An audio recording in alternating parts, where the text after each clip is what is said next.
Hey, boys and girls, welcome to HartsLight Kids, where kids shine bright. Today, I am so excited to have an author coming to us all the way from across the ocean in the countryside of the United Kingdom, England. And she has written a delightful book called Broken Twigs. Her name is Charlotte Taylor, and welcome, Charlotte. Charlotte. Hello. Hi. So Hi. glad to have you on HartsLight Kids. Thank you for having me. Tell me, Charlotte, what was your inspiration for this delightful book? Well, this is the first book in a series of 12, and my inspiration was actually my own classroom fairy, who is called Twigs. Awesome. I know. So Twigs came into our classroom about 9 years ago.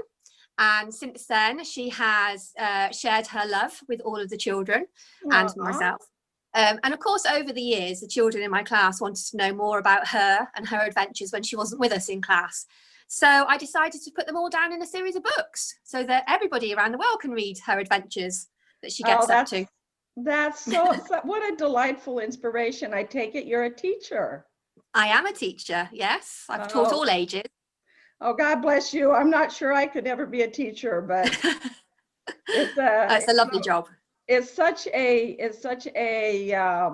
inspiration to be able to inspire young minds. So I'm just delighted to meet you and have you join us. Now you're going to be joining us a fair amount here on HartsLight Kids because your book is a chapter book. It is. And we want all of the kids out there to come back and figure out and find out what happens on the next section, the next chapter. So absolutely. Let's go ahead and introduce the book. Well, we've introduced the book, but let's go ahead and let the boys and girls meet the star of your book, Twigs. So I would say, first of all, that this is not your typical fairy tale. It is aimed for children about 7 to 12, because there are a few darker elements in there. And Twigs is not your common fairy. She is quite a rebellious little soul, quite a broken little soul. And when we first meet her in the book, she comes across very much like that. So yes, let's start. All right. So this is one of the illustrations done by the beautiful Keziah. So these are the baddies in the story. So this is an evil fairy and her army of silvermoors, who are trees that are monsters. So the prologue, or how came there to be wooded monsters. Thick, foul-smelling fumes belched from an iron cauldron set in the middle of the eerie forest glade. A tiny winged figure, no taller than a crow's back, hovered above the cauldron's surface whilst murmuring words from an ancient, forgotten language. Below, within the pot, was a twisted, bewitched ladle mixing the unmentionable contents, which bubbled like treacle. The task completed, the figure stopped the incantations and the ladle clattered to the edge of the old vessel, creating an echo that mocked the stillness of the woods. The cloaked being flew back down to earth to land on the barren ground in the shadow of the cauldron and lowered its heavy hood. Long, raven-coloured hair fell limply down, contrasting sharply with the fine pair of silver wings, which looked as delicate as cobwebs, yet as hard as steel. Malicious eyes glared out from a cruel, gaunt face, and as the fairy raised her long and skinny arms, the shabby cloak sleeves tumbled down to reveal the paleness of her skin. "Silvermoors, awaken," she commanded. Creaking of wood, amplified by the unsettling silence, signalled change was afoot. Each dead tree which had encircled the old cauldron started to move. Grey-brown, fissured branches slowly began to fold in on themselves to create misshapen arms and legs. Sinewy, hairy roots then broke free from the soil to wrap protectively around their monstrous trunks. Old mossy knots in the tree's wood transformed to create gnarly, gruesome faces, in the centre of which blazed crimson, malevolent eyes. Although these hideous creatures towered above their tiny but sinister creator, she had absolute control. They shuffled closer, closer, closer, until they could sense her dark aura, and then they bent low to hear the reason for their awakening. Chapter 1. Life is what you make it. It was a hot June day in the forest, and the Fae folk were diligent in their endeavours to get their jobs done. There was always so much to do to prepare for the bleak winter. The summer months were designated as the prime opportunity to replenish stores that would then see them through to springtime again. Alongside the little folk, bees buzzed contentedly in their dogged determination to fill their hives with honey, making their own melody and dancing their funny little waggle dance. In the flora-full communal glade, where everyone congregated for evening meals and musical revelries, worker fairies could be heard soaring and hammering whilst they fixed the aging trestle tables. Grumpy tooth fairies came out of their nearby homes and grumbled at them about the noise. Meanwhile, nurse fairies bustled importantly in and out of patients' homes, administering their many magical potions. Seasonal fairies went from flower to flower, ensuring there was plenty of pollen for the bees to harvest. Well, nearly all the seasonal fairies anyway. Twigs went her own way. Twigs, a fairly common fae name, but this fairy was more temperamental than most.